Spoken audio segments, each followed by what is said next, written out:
Hello, everyone. Welcome to Entrepreneur Edge. Our mission is to empower small business owners to set us all up for success by sharing insider tips and tricks geared specifically for entrepreneurs. If you enjoy what you hear today and would like to be invited to our future discussions, please don't be shy to let us know and we'll keep you in the loop. Today, we're going to have Shlomo Denburg lead a talk about strategic budgeting unveiled, tailoring our tactics to support business goals specifically. I am branding and marketing strategist, and for the last 16 years, I've worked with over 100 brands. I have a passion for working with entrepreneurs and engaging the small business community to help everyone benefit from business tricks and brand strategy. I'm excited to be here today with Shlomo Denburg of Sapphire Accounting and Charlie Comparetto of JGalt. Shlomo is a CPA and one of the owners of Sapphire Accounting. They offer fractional CFO and bookkeeping services designed to boost profitability for business owners so you can spend more time with loved ones. Shlomo and his business partner, each had their own firms before starting Sapphire and decided to team up to offer more services to clients. They specialize in helping business owners gain a more thorough understanding of financials so that they can make empowered decisions and the financials can tell them which way to go. Here with us today is Charlie Comparetto. Charlie is managing partner at JGalt, which encompasses the business credit building finance suite, his JGalt coastal consulting practice, as well as JGalt Capital. JGalt helps small businesses and medium-sized businesses access and leverage capital on their EIN using personal guarantees, which is a real problem for most mainstream business owners. Charlie's worked with finance for over 30 years in the capital markets as a trader and broker in the institutional side, but is also a small business owner himself. We are so glad that y'all have joined us for this talk tonight. If you have any questions during our talk, please send me a private message and we'll pick a few questions to fold into the conversation as we go along. Without further ado, I'll let Shlomo get things started. Thank you, Alicia. Wow, what an introduction. One of the better ones I've had in a while, so much appreciated there. It's great to see everyone. Thank you, and I'm sure as stragglers come in, we'll tell them it's their loss that they missed out on my introduction and Alicia's introduction, but thank you all for coming. I know it's almost the holidays, and for any of you to be here at 8 o'clock at night right before is honestly, we're honored to be part of this, and we're honored that you're giving us a chance to show you what we know and hopefully enable you to benefit something from this webinar and take some tips going forward.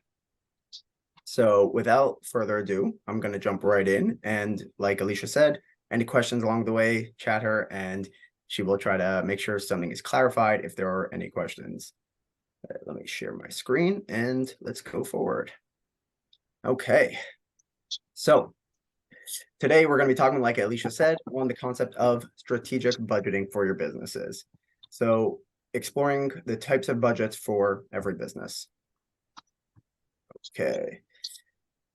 Budgeting helps with effective financial management, and that starts with understanding your business needs. Today, we're going to explore the few different budget types, considering both their benefits for you and the potential downsides. Budgets are the foundation of financial success. Budgets serve as a strategic financial roadmap, guiding businesses all over to allocate their resources wisely, plan ahead for the future, and navigate your economic uncertainties. Budgeting is important for various reasons, but just to name a few, it ensures your resource availability. The main point of budgeting, and at its core, the primary function is to ensure that your organization has enough resources to meet its goals. By planning your financials in advance, you can determine which teams and which initiatives require more resources and which areas you can cut back on. For instance, if your team wants to hire an additional employee to help you scale, budgeting for that in advance can allow you to plan other spending for your rest of the year. It can help set and report on internal goals. Most people assume budgeting is all about allocating my spend, but a huge aspect of budgeting is determining how much revenue is needed to reach your company goals.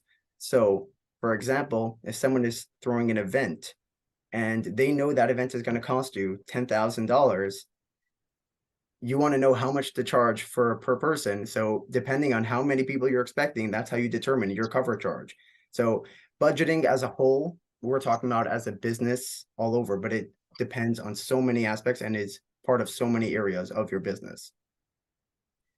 It will help you prioritize your projects. A byproduct of the budgeting process is that it requires prioritizing projects and initiatives.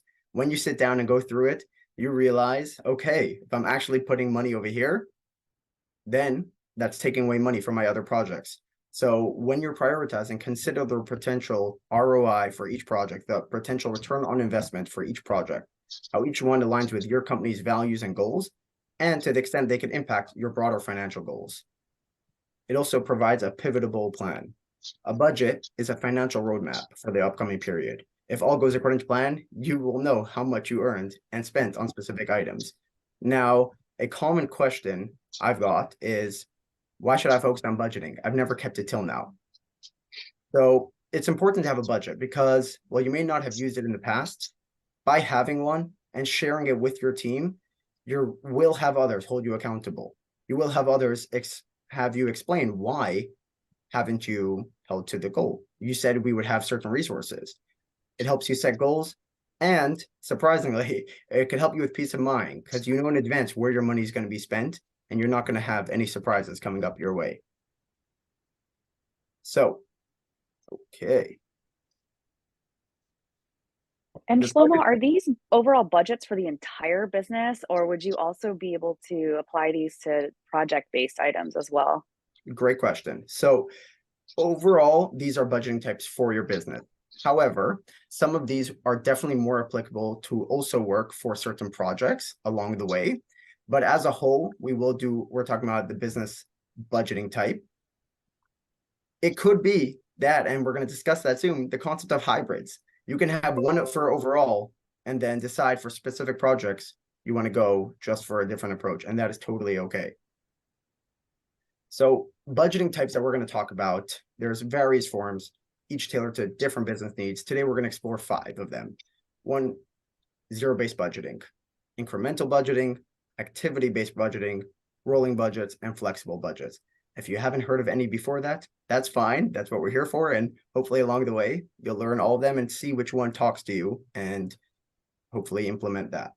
So like I said to Alicia right in the beginning, don't feel pressured to stick to single budget type. Hybrid approaches, which are combining elements from multiple budgets, not usually, but can really work well for your business.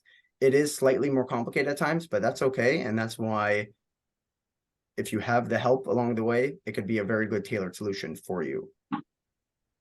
Awesome. And, Charlie, I know you do a lot of foundational financial work too with the companies that you work with. Maybe it's an obvious question, but do you also find that budgeting is like really important as a ground level thing to have established? Yeah, definitely. I mean, it's, any business having a proper budget, whatever your business is a key factor. I deal mostly with the JGalt arm here with building business credit, and that's another foundational piece. But they go hand in hand. Having, being able to have a budget, to make dreams and plans, but then be able to afford it and to make a proper pathway forward to the future are key components for the foundation for any business. Couldn't have said it better, and amazing. It's good that you see it in very different business aspects as well. So let's dive right into it. The first budget type we're going to talk about, zero-based budgeting. Zero-based budgeting involves starting each budgeting cycle from scratch, requiring justification for every expense. This may be the budgeting type you know best, because when people say budget, they think, okay, let me think of everything. So it's usually employed in situations where you want to really evaluate every expense, whether it's needed or not. It could be in periods of organizational change, cost-cutting initiatives, or strategic shifts. It will be typically applied in the annual budgeting process, or, like I said, during major organizational changes requiring a comprehensive reevaluation of expenses. The biggest reason, as you can see, just as I'm saying it, is you can see the time intensity and the amount of work this entails. But the goal is it encourages cost-conscious decision-making, identifying inefficiencies, and ensuring that your resources are allocated based on current needs rather than your historical spending patterns. So examples of people who've used it or can use it, retail. Retailers may use zero-based budgeting to reassess their expenses and adapt to changing consumer behaviors and market trends. Now, while I'm giving examples of industries, you may notice along the way, that, wait, this could also apply to me, and Shlomo didn't mention that. That's fine. I'm giving examples, but you'll notice a lot of budgets can be used in a lot of different areas. Another example would be healthcare. Healthcare organizations might employ zero-based budgeting to control costs while maintaining or improving their patient care. And a case study, so case studies, you'll notice all of them will have fake names, as obviously protecting anonymity, but the idea is there. Of XYZ marketing agency implemented zero-based budgeting. It led them to cost savings. However, the downside for them was the time-intensive nature of justifying every expense, which could cause temporary disruptions in workflow. For them, it did. And for your business, you have to decide, is this worth it to me? Because obviously, and I'm going to go through the ways of each one while it has its cons, there are also ways of working with it to hopefully adapt and make it work for you. But it's important to know what you're getting yourself into. So the biggest thing to do when implementing zero-based budgeting is involving team members from different departments. Encourage them to scrutinize the expenses and find innovative ways to optimize your resources. By collaborating together, it often will lead to more accurate budgeting. Now, I'm going to say this by a lot of the budgeting types, the idea of collaboration. Teamwork is so important, but what's so good about zero-based budgeting when you involve is let them take the lead. Maybe they'll have ideas that you didn't think of, and it's always helpful to hear from your team and see how they can help you. They might actually surprise you. The next type is, yeah, sorry, go. All right, we have a question from the crew, and I know that the first type of budget is maybe the one that we all think of when we think of a budget. However, I think this person is wondering if we could take a step back and define what exactly is a business budget, because on a personal basis, we're all like, okay, we have like a grocery budget of $200, but in a business setting, what does that encompass in terms of, are we dividing it by departments, or does the leadership team make a separate budget from someone else, and who is making this budget? How all encompassing are we talking here? Great question. Great question. And whoever asked it, I applaud you. Obviously, awesome. So zero-based budgeting, and I know I'm going to talk about budgeting as a whole, but that one is much more on a business as a whole concept, whereas every department theoretically should have a budget. And every business should have a budget as a whole. Now, the person who I would say is in charge of making the budget is the CFO or the controller of your business, or as most of us who are self-employed, it comes down to the owners who have to end up doing everything. Us entrepreneurs end up doing all the work ourselves. So the best person would be involved is your CFO or controller. Now, I would say it's the CEO's obligation, if there's a separation, to make sure that this happens and to make sure that everyone understands the importance of the budget. Because to talk about it in theory is a beautiful thing, but budgeting as a business is understanding, how am I going to allocate my resources and where am I going to make my money in each department, and how does each department intertwine? So on a whole, it's to cut costs and to manage expectations. And if they're a smaller business and they don't necessarily have a CFO, might they do a fractional CFO arrangement where they just get the advice that they need on an as needed basis? Is that something that entrepreneurs might do to bridge the gap? Yes. So great point. In general. And do you do that? And I do that. Yes. Thank you for that. Quiet shout out that we did not prepare. No, it's actually a very good point, and that is very important. So like I said, entrepreneurs, we end up doing everything, but sadly, we sometimes take on too much. And I could speak for myself in areas I've had a tax business in the past. And yes, I have a finance.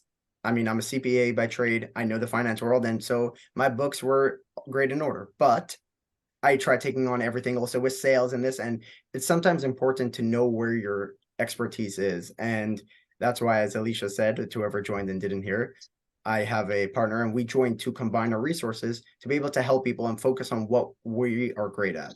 So an entrepreneur or an owner, focus on what you're great at and try to outsource it if you're not able to. So whether that's going to a fractional CFO like myself, but it doesn't have to be. If you find someone amazing, awesome. If you're able to hire a controller because you have that resource, also an amazing choice. But absolutely look for someone who can help you. As an accountant as well, I could say go to an accountant, but many accountants are great at focusing just on year end and taxes, not really going to be with you along the way. But if you have one, amazing. But yes, I Right. definitely recommend going for a fractional CFO because you take out the cost of a CFO while getting the expertise along the way that could really help you make those financial decisions and increase your profitability. Right. There's like a strategic leadership level there that can be really helpful that while an accountant is helpful, they just don't have that strategic know-how. So thank Right. you for that amazing question, and that fantastic rabbit hole. I'll let you get back to your Awesome. slides, Shlomo. That was great. Yes. So the next type of budgeting I would love to discuss is the concept of incremental budgeting. I think this is also one that many people have heard of, maybe not in these. The biggest concept of incremental budgeting involves building on the previous period's budget, and all you're doing are making minor adjustments as needed. So the biggest assumption of this one, you assume that the existing budget I have is my good baseline, and I'm just doing slight budgets along the way. However, the downside is the limited flexibility. Because changes are typically minor and focused on specific areas, you can theoretically miss out on a lot of other potential aspects that are needed. It has a very short-term focus. And when I say short-term, you're talking about 1 to 3 months, which is great for certain businesses, for example, ones with stable and predictable environments. So for example, utilities. Utility companies have consistent demand patterns. So for them, incremental budgeting is really effective for managing the routine ongoing operations. And they know their expenses, those stay the same. Government agencies, not talking about the federal government, more on the local ones, government agencies who have relatively stable service demands might use incremental budgeting as well for ongoing programs because not a lot is changing. Now, there is the case study that I want to bring up is a coffee shop, actually. They use incremental budgeting. It provides stability because you know constantly what's going to happen. However, the downside is the potential of oversights in evolving market conditions, which leads to missed opportunities. Because you're not constantly looking at it, you can be missing a lot of market conditions and miss out on the potential of gaining market share. Now, for businesses implementing incremental budgeting, constantly review those assumptions. It's so easy to become outdated because all you're doing are minor tweaks, constantly review. And again, this is the second point that I'm probably going to repeat on multiple budgeting strategies. Review. Review is so important, especially with incremental budgeting. Okay, and just to be clear, Shlomo, the difference between the zero-based budgeting and the incremental budgeting is the incremental budgeting has a foundation that it starts with, and you're just looking at the previous period and making small adjustments instead of doing an audit and starting from scratch. Do I understand that correctly? Yes, exactly. Zero-based budgeting, you are starting all over. Incremental, you are assuming that everything you have is gold, and I'm just going to slightly change it. Great. Okay, amazing. Activity-based budgeting. Activity-based budgeting is one of the more complex forms of budgeting, and I don't know where all of our guests tonight, what industry they're all in, and I hope to get to know all of them over time, but as of now, I don't know, but you'll notice this is going to be it's focused on activities and your cost drivers, which are, for those who don't know, the direct cause of a business expense. It aligns your resources with your business activities. So the goal of activity-based budgeting is to focus on understanding the cost implications of specific activities and to allocate your resources based on those anticipated costs associated with each activity, which, as you can see, is a very detailed analysis and gives you a granular understanding of how costs are distributed, knowing each cost driver, and to allocate the resources that goes for each function and each process. The benefits usually are in industries with complex operations, where understanding and managing the cost driver of each activity are crucial for effective resource allocation. Typically, because you're putting all this effort in and you're making an entire plan, it involves a much more strategic and long-term approach because it requires a thorough understanding of each activity and their cost implication. A common example is a manufacturing company. Manufacturers can use activity-based budgeting to allocate their resources based on the specific production activities and optimizing their costs and improving efficiency. A not really known one would be actually a consulting service. You wouldn't think it because it seems simple, but Many service industries may use this because they have so many different activities going on and they may not realize where their costs are coming from. So this is a really good way to understand the revenue and value they're given for each client and the costs associated with it. The case study that we're using is a wholesaler, which has used activity-based budgeting. However, while it enhanced resource allocation precision on it, the downside is it is one of the most complex types of budgeting, and the time involved in accurately mapping out everything could be astronomical. So when applying activity-based budgeting, identify the key activities that drive your costs. You should create a map of these activities to gain a clear understanding of your structure and where your adjustments can be made. This is a complex one. I would not recommend it for many smaller businesses. However, if done properly, this is a great one to really match all your costs with all your revenue. You know, Shlomo, the emphasis on activity really reminds me of some manufacturing clients I've worked with and how they focus on lean. And it's all about just like the actions that are being taken by the different departments as opposed to like looking at cost of goods and like line items in a budget sheet. Would you say that those types of businesses would be well disposed to use this approach? Yeah, so exactly. Lean definitely factors into this. For those who don't know, lean is a concept of really reading into a few different areas. One of the biggest factors of it is looking at everything from customer's perspective. Does my customer want this? If not, cut it out. And actually, just kind of a random anecdote, my dad works in clothing, and he always used to tell me, it doesn't matter if you like the product. If your customer doesn't like it, that's it.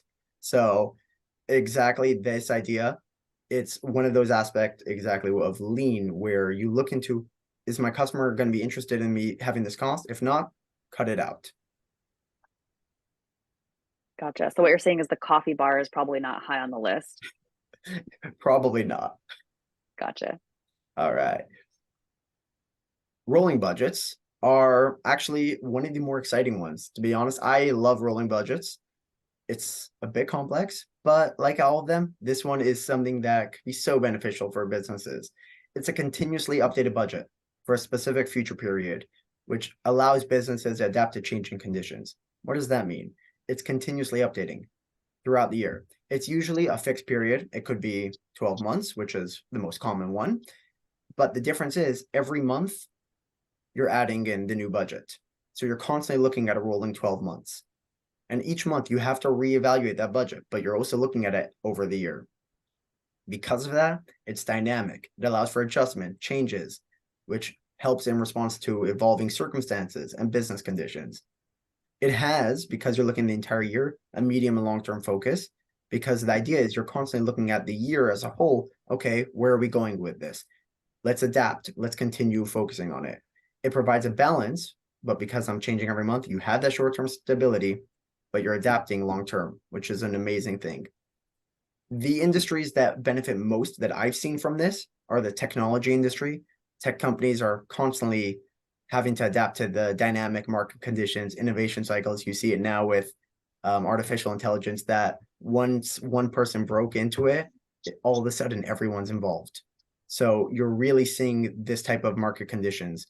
Fashion industry is another one. The fashion retailers may use this because consumer preference is constantly changing. Seasonal trends are constantly changing. So it's always good to stay with the trend, stay with your budget, and understand how you're going to adapt. The case study actually I have from here was a tech company because that's where I see it the most often. They implemented rolling budgets. It provides flexibility. However, the downside is the need for constant attention, which could potentially divert focus from long-term strategic planning. Again, I'm going to say it is a need for constant attention. If you are not updating this monthly, then you are not doing rolling budgets. And that is fine. Then this may not be for you. When using the rolling budgets, you have to have a frequent review schedule, which ensures your budget will remain responsive to changes in the business environment, which will help you stay agile and adaptable, but constantly review that. Gosh, you know, compared to the previous ones we just talked about, Shlomo, this one seems so adaptable to those who are like a moving target. Yeah. I could see entrepreneurs, startups, especially tech, and even smaller like Charlie, you're an independent filmmaker. in addition to working with JGalt, it just your 2019 film just goes in the graveyard. That just aired in October, right? I'm sorry that I missed that. I was really looking forward to it, but I'll have to rent it from you. And actually, I don't have you used this in your new film that just came out, Rub? That was August, right? Does rolling budget sound like it's something that you use in your films? I mean, in film, well, film budgeting is like one of the words we use more than anything. It's like a key word. As soon as you're starting with the film, you really, depending on what kind of fit where you are in your filmmaking, where you the kind of where your target is, we actually pick scripts based on budget. Like if we, you want to pick a sci-fi script, you better make sure you have at least $6 million, probably, and I probably 100 or $200 million. So, we're picking scripts or we're writing scripts that are, that we can fit into a certain budget range. And I've done everything from a $50,000 film to a $6 million film, and that's small potatoes, really. But so we've got a budget, and we rely on every film really should have an accountant on staff, and we brought in CFO. I rely on accountants and people like Shlomo for this type of expert advice. Even though we are finance people, it's really important that you have somebody who can help you plan and help you, maximize it. The costs are going to be well worth it. So, and most films will have an accountant on staff. And we have a budget for our company. So there's a budget for the company, which is probably, I'm not sure what we use. Probably, I'm thinking incremental, but I'm not sure. But for the films, it's really almost like zero base budgeting. And these are new terms for me, really, but it's probably zero base budgeting in the sense that every film you're starting from scratch, but it's also probably flexible because, not only can so many things go wrong while you're making the film and things change. And or just for example, in Ghost in the Graveyard, the one you mentioned, that is, by the way, you can watch free on Tubi and Amazon. It's we had our budget, and we ended up attracting some talent. So we ended up getting Kelly Berglund and Jake Busey and some people that cost some money, and you have to fly them in first class. You have to put them in nicer hotels. You can't just, they're SAG actors, so you can't just be like, yeah, hang out, here's a hot dog truck. Like we had to get in, better catering, and we had to have like the vans with the luxury, place to keep them warm. And we were filming in the winter. So the point is, our budget was, X dollars, and it tripled once we kind of stepped up and became a SAG film with, SAG actors and name people. So Oh my you gosh. really, budgeting is key thing when you're making a film. And that's, someone like Shlomo or whoever you're working, it's really important that you have a plan, but that you're flexible too. And you go with something that, is going to work for you, and you have expert advice. What do we do in this situation? Awesome. Well, Charlie, if you want to get me involved in your next film industry, I might give you a cut for, a cheaper rate if you get me involved in that movie. Done. All right. Amazing. Wow. Okay, now that I have a potential new career path, let's continue. All right. I'll just say one, like someone once asked me at a film festival, what's the best way for me to break into films? Like I want to make films. What's the best way? I said the two best ways are to get a legal degree or get a CPA. I said, because every film needs a lawyer and needs contracts, and every film needs an accountant. So if you do that, you can become a producer on a small project. You just go to them and say, hey, I'll do this for free for your first one. Shlomo, for your first one, hey, I'll do this for free. No, I'm just kidding. And and then you get in, and then the next one, hey, yes, I was an accountant on this film. And then you get another one, and then you learn the business, and you become, next thing you know, you're producing films. So that's the quickest, easiest way to get in.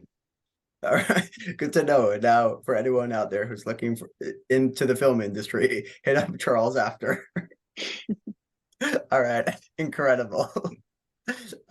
Okay, I'm gonna go through the final budgeting type that we're gonna talk about tonight, and this one may not apply to most regular businesses, and I think you'll see as we go along what type they go. But if you're in this industry, it's important to know it.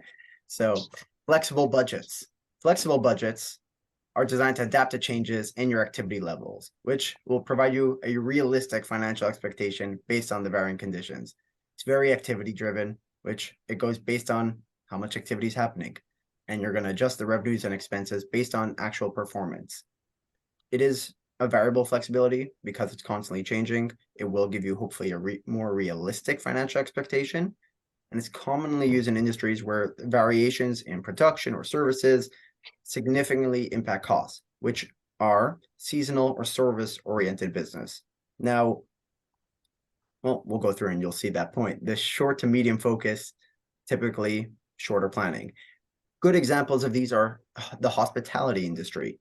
Hotels, restaurants can employ flexible budgets to adjust their expenditures based on occupancy rate, seasonal variations. Agriculture, farms can use it to adapt to changing crop yields, market prices. My personal favorite, which is not on this, ski resorts. Ski resorts know exactly what they have to adapt to, right? You know where you're having your big expenses and you know where you're having your big income.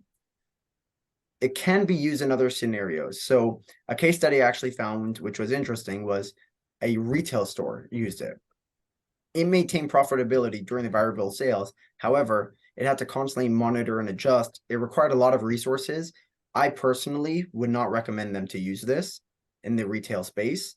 I would actually go much more on the dynamic one than flexible for them, because they were focused too much on an area that this is actually a great example where budgets, if done improperly, can waste a lot of your time. So it's important to really feel free to try a few, do hybrids, that's fine, but don't be afraid to keep on changing them.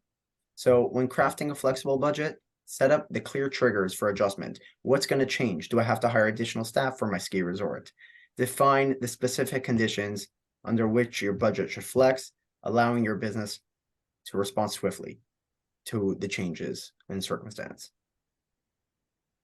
Gosh, it sounds like those triggers are the whole thing that causes it to flex. Do you have maybe some examples of a trigger? So triggers for that, let's just use, I know I'm staying on this and I haven't prepared, but I'm kind of passionate about the ski. So just gonna go in on that one. What's interesting about, let's say, a ski resort, for example, now I'm based in New York. Right now, there's really not a lot of snow, and those type of people are having to adjust their budget and realize, okay, we have to push off our season. So does that mean we push off our staff now? What about rental? Can we do something else in the meantime?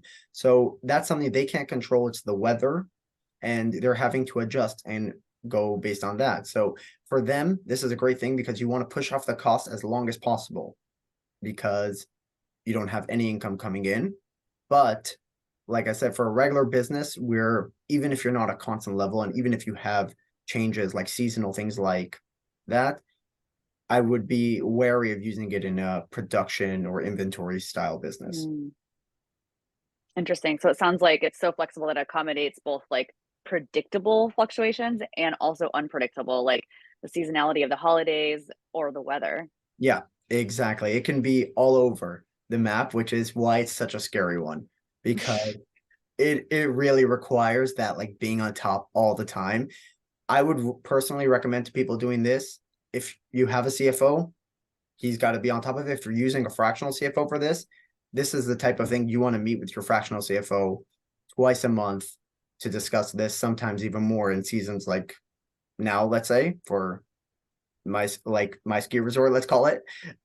You want to meet almost weekly to really go through this, because it's important to really stay ahead and to constantly decide, okay, where am I going based on this?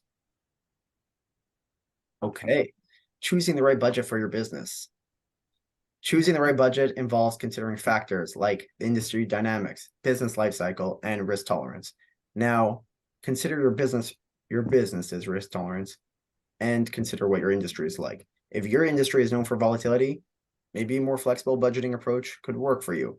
Now, it's interesting, and Alicia, I think we spoke about this a bit before the meeting, where it's not just knowing the industry, it's also your personal risk tolerance. Your industry could say go risky on it, but you have to be honest with yourself. If you are going to be a nervous wreck and not be able to do your job, don't do it. Stay on know the industry and know yourself, which is knowing your business. That is what's important. Stay true to yourself on this one. One of the things I love too about having Charlie here is budgets are one thing, but sometimes entrepreneurs, their growth goals exceed where they're at currently with their budget. And so when you have someone that builds business credit, your budget doesn't necessarily have to be the end of the story, because right, business credit is a way to like tackle your ambitions sooner rather than later. Charlie, do you want to touch a little bit on like business credit and budgeting and like how those two can push and pull each Yeah. other? Yeah, I mean, we work with a lot of startups even that, and we try to encourage them to budget part of their raise to start building business credit. so that so 6 months down the road, 9 months down the road, 1 year down the road, they can, grow their business, scale their business using business credit, and not bringing in more investors, or not tapping the original investors for money. And we were talking about recently, we were talking about, I was involved in a restaurant, for example, in New York, many years ago. I was an investor. I wasn't an active participant, although I had their ears, certainly. And we were around for a few years and did pretty good. It was, but every year we kind of were doing it not on a shoestring budget, because there's no such thing as a shoestring budget in New York City, or it's the Lower East Side. I think our rent was $30,000 or $40,000 a month, if I remember correctly, which is cheap. So I imagine what it is now, but we were kind of shoestringing it, and we had some good funds, but not really what we wanted to do. And every year they kept coming back to the investors for, tapping us for a little bit more money. And after a few years, we got, fed up. We kind of, or some of the participants decided they weren't going to do it, and the whole thing kind of fell apart. We lost all the additional money we put into it. The point being, one, budgeting correctly from the beginning and kind of having a plan, but also if you're building business credit from day one, you wouldn't have to tap more money. You could just tap that credit line instead, and it becomes the business's money that's going back into it, not coming out of your pocket personally. So all these things go hand in hand. Having that fundability, having that, that foundation, making a budget and a plan, but with business credit enables you to keep scaling and growing and implementing that plan that you make with your CFO or whatever the case may be. And so, to be clear, that restaurant was like before you even got into business credit. It didn't even occur to you guys to do that, right? Yeah, it didn't really even exist in the form that exists with JGalt. I mean, JGalt's been around for about 4 years now, but having a one place to go, and like I said, I've been in several, been in a few small businesses, and we've done everything either through investing or bootstrapping our own money, borrowing against, your home equity or your 401k or whatever. And that's how most entrepreneurs are doing it. They're using their own funds, they're co-signing, they're using personal guarantees. They don't have to. There is another way, and we'll probably talk more about that stuff in a future seminar. But it's important. It's a key component to having a successful business and making it last and not having it fall apart on you. Having that budget in place, but also being able to have those dreams and be able to fund it. There are ways that people aren't aware of. Awesome. Incredible. Okay. We're going to do one last case study because I know how interesting they can be to see people in real life. Now, I wish I can go into the real company name, and maybe in the future one I'll ask a company if they'll allow, but the concept is there. This was a service-based business that they actually did a hybrid. They used incremental budgeting, so they constantly kept on looking at use this historical one, but they also use activity-based budgeting for precise resource allocation. Now, they started out with activity-based budgeting, and then they started doing incremental. And the only reason it worked for them, and they actually had an increase in overall efficiency by 30%. It was pretty incredible. But it only worked because they set up smart reviews. They kept on reviewing it with their team, and they had each team member, they actually split it up by team and asked each team to come up with ways of cutting costs. And it was really interesting because they empowered each department to work on their own. It worked very well for them. It could work for everyone, but it's essential to assess your business's unique needs and experiment with combinations. There's no one combination for everyone. So you have your goals, you have your structure. Feel free to mess around with 3 of them if that works for you. However it goes, that's amazing. And just a slight tip, feel free to explore how businesses similar to yours apply their budgeting techniques. Ask your friends who are in similar businesses, what do they do? And feel free to take lessons from them that align with your objectives and adapt their strategies to fit your situation. And Shlomo, are there particular types of budgets that you present, of the options you presented today? Are there certain that tend to go together, or ones that it's easier to transition from this one to that one, versus ones that are very different? Could you talk about that a little bit? Yeah, for sure. So I think the ones that go really well together are activity-based budgeting, zero-based budgeting, and incremental. So to explain that, it's either activity-based budgeting and incremental, or zero-based budgeting and incremental, because both of those, you're really starting on that ground up, doing a lot of time-intensive work. But because if you do it properly, the incremental review, depending obviously on your industry, can really work well together to constantly just that slight review cycle. I personally am a huge fan of the rolling one, but the rolling one is, again, I wouldn't combine that with an activity-based one as much because it's constantly changing. The flexible budget really, like I said, I'm not the huge fan of it personally, and I know I shouldn't say that. I should say I love them all, but I'm not a huge fan of the flexible one because I find it very unique that it's only certain types of businesses, but for those it's incredible. But those, I would use a lot of them with activity-based budgeting. I think activity-based budgeting to start, or even zero-based, but zero-based is sometimes too time intensive. Activity-based I find to be incredible to use it with incremental or to even switch it to rolling. Now, I may actually say this later as well, but it's an important point once we're saying it. In general, when you're switching if you're ever switching budgets, and feel free to switch during the year. There's no reason to stay on it. In general, it's smart to keep one for the year, but if it's not working for you, switch. But the biggest thing is constantly talk to your team so they know what's happening and constantly review your assumptions. And you'll realize if it works for you. It's really interesting how the rolling budget kind of has no beginning and end. Yeah. Which I can see being really dangerous and also really powerful, because when you have the idea of Q1, 2, 3, and 4, there's like this finality. There's like oh, we're going to hang on until the end of the year and then we're going to start fresh and just like wash our hands of it. Whereas if you're rolling, you're just constantly learning and improving, but it must be challenging to set strategic goals and like to have like a finite period if you're always doing that. Can you talk a little bit about the push and pull of that? Yeah, that's a great point. So I feel rolling budgets is really if you're feeling that fast pace. If you are a fast paced entrepreneur, you're in that industry, rolling budgets for you. But like you said, rolling budgets could be also very tiresome on the mind because it's a never ending cycle. You're constantly looking at 12 months ahead and you're constantly looking at this month. It's so time Mm. intensive and it so feels that it's never ending. So for many entrepreneurs who live their life that way, it's great. But for many of us who are in a much more stable, not even just stable, if in a different type of career, like let's say myself, while I have up months, down months in the sense of what matters, right? Sometimes it's busy season, sometimes it's peak, and sometimes it's much quieter. At the end of the day, rolling is not for me because, like you said, I like the Q1 ending. Now, personally, I'm not so much of the incremental budgeting. I actually like to do a zero-based budgeting every year in the beginning of the year. And then during the year, I like to do incremental as I go. But it's a big thing to constantly review with my team, to constantly ask, okay, where are we at? What are your thoughts on this? Okay, should we spend money here? You like the advertising department, the sales department wants something? No problem. Let's see if we can work something out. So Yeah. I think it's really important like that. And yeah, like I said, rolling based budgeting is a lifestyle. And I guess, if you're in that New York environment where it's nonstop, it could work very well for you.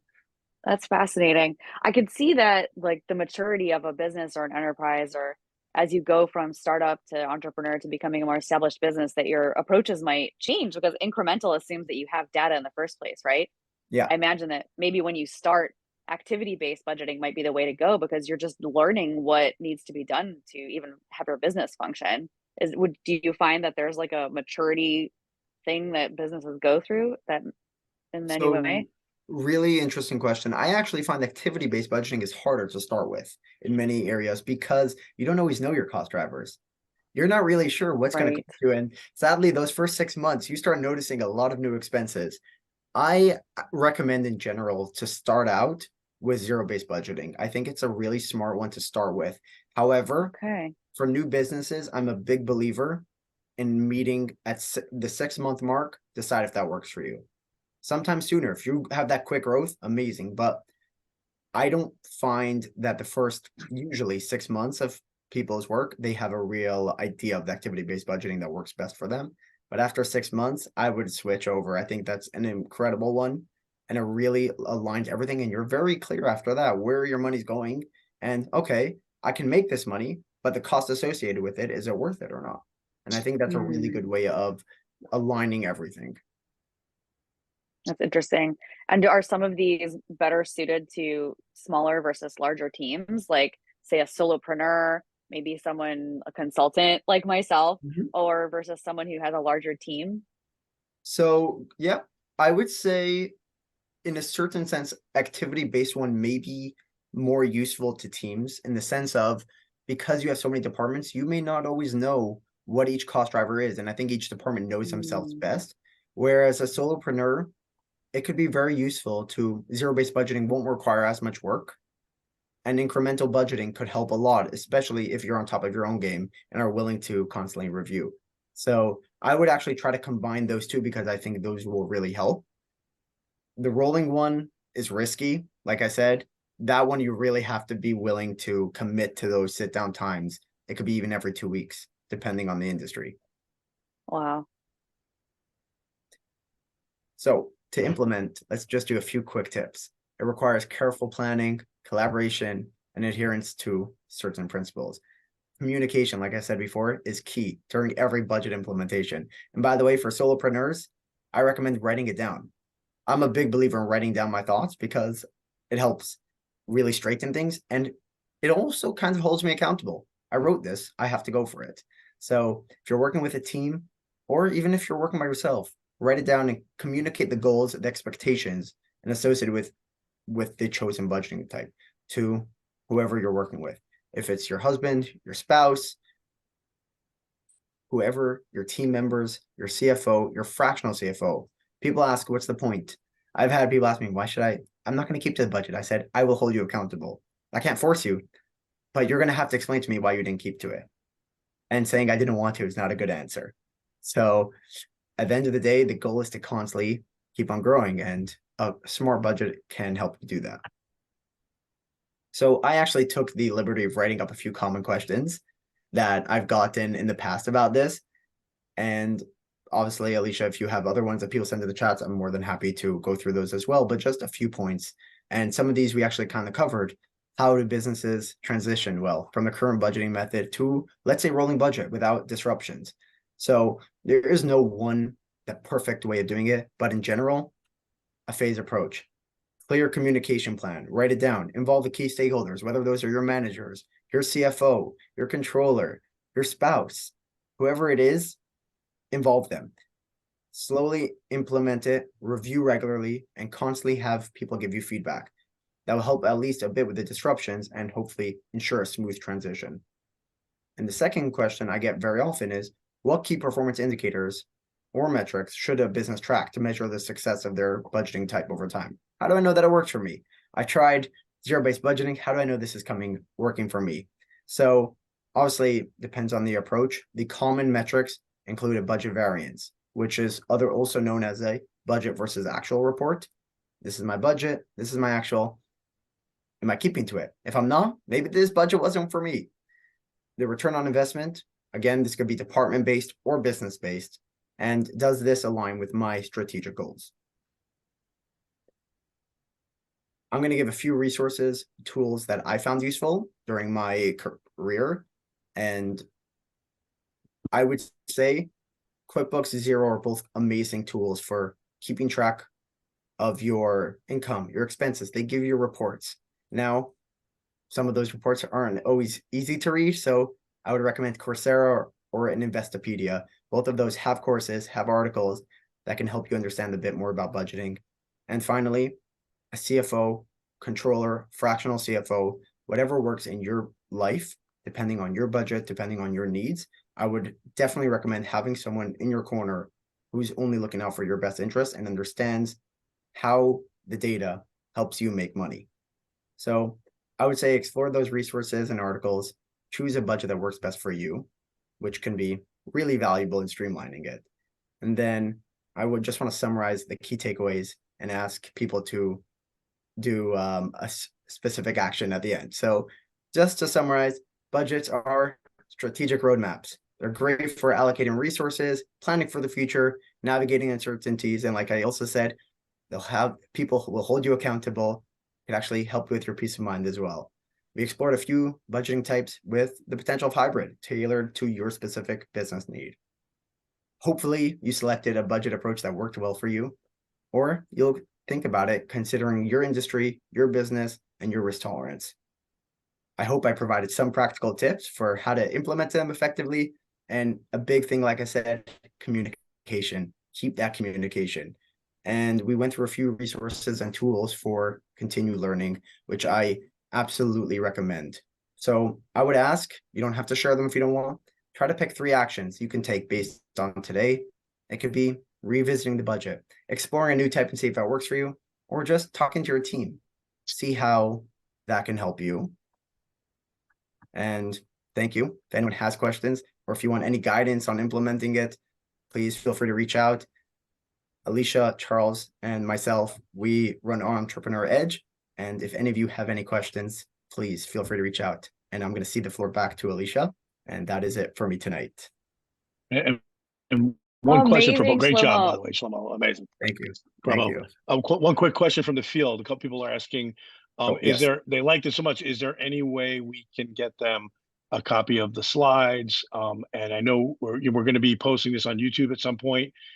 So maybe we could attach it. I don't know. What do you guys think? Is it possible to attach it there, or should we just mail it out to the group? Whatever you think. But they are asking to get a look at it if it's possible. Absolutely. So I think definitely we hopefully will be posting this on YouTube. And I think after that, if someone still wants to see it, they are more than welcome to reach out to us and we will hopefully pass on what we can. Okay. Absolutely. Yeah. Gosh, thank you so much, Shlomo and Charlie, and thank you for everybody who showed up tonight. We are on a mission to empower small business owners to set you up for success through insider tips and knowledge geared specifically for entrepreneurs. If you have an idea for a topic you'd like us to cover in the future, please hit us up and let us know. And if you had a question that we weren't able to cover tonight, don't be shy. I just dropped our email addresses in chat. We would love to hear from you. We are passionate about this and giving you the tools that you need to be an amazing entrepreneur. I'm Alicia Nagel, and we'll see you for the next Entrepreneur Edge. Thanks, everyone. Thank you, everyone. Have a good night. Great night. Good evening, everyone. Hope you are having an amazing day or an amazing evening, depending on whatever time you are watching this. As a follow-up to our last webinar, we discussed the various budgeting tips for your business.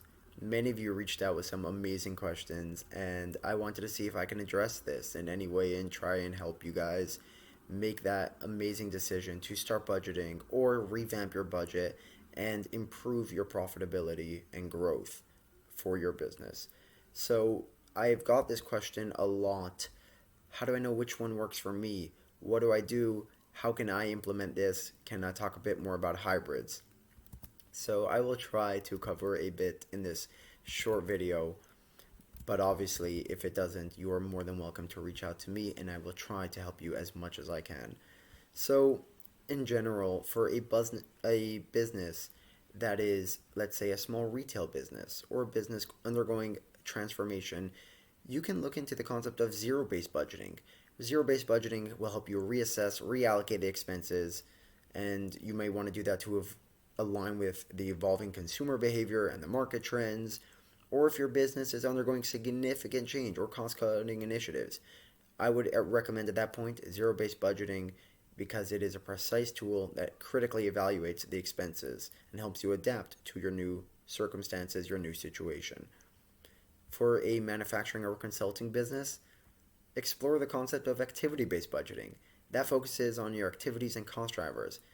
That approach is so specific and it's beneficial for industries with complex operations because it gives you a detailed understanding of your cost implications.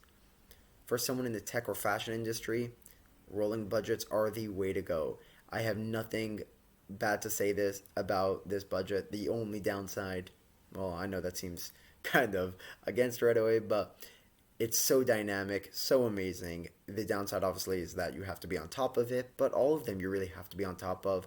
This one though slightly more so. But this is one that's constantly changing, very flexible. If you're in a fast-moving industry, this is the one for you. If you're in a stable industry, a stable environment like a utility company, go for incremental budgeting.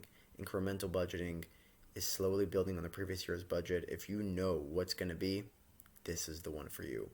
And then for those in industries with variable services or variable production, like agriculture, like hospitality, maybe consider flexible budgeting, as that's really adaptable for change in activity levels. Now, for those of you who asked about hybrid options, hybrids are amazing options. However, like many things, it could be a bit complicated to do. So, I would evaluate the potential of a hybrid option. One of them could be if you're using zero based budgeting and you don't want to constantly do that, combine it with incremental budgeting. Take that zero based budgeting where you reallocated everything and now incremental, you're slowly changing it. Now, many of them could work together, and the idea is to keep on trying. But I wish I could tell you all that there is one solution for your industry, but there isn't, sadly. You can look at others in your industry, but really it's trial and error. My recommendations would be talk to your CFO. Talk to him, meet with him, talk to your team, and try to reevaluate, okay, or make a decision. If you don't have a CFO, no problem. Consider going for a fractional CFO. They are a fraction of the cost, hence the name, and they can help you build those budgets. They can help you be on top of those budgets. Now, they won't be there with you every day, but they will meet with you 2, 3 times a month if need be and help you try different things and see what works for your industry. I would recommend that path. I think they are very cost efficient and they are incredible at helping you grow and increase profit.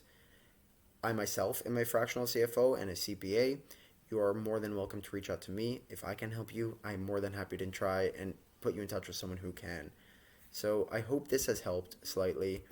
Obviously, if anyone has a question, you are more than welcome to reach out to me, and I will try to help you as best as I can.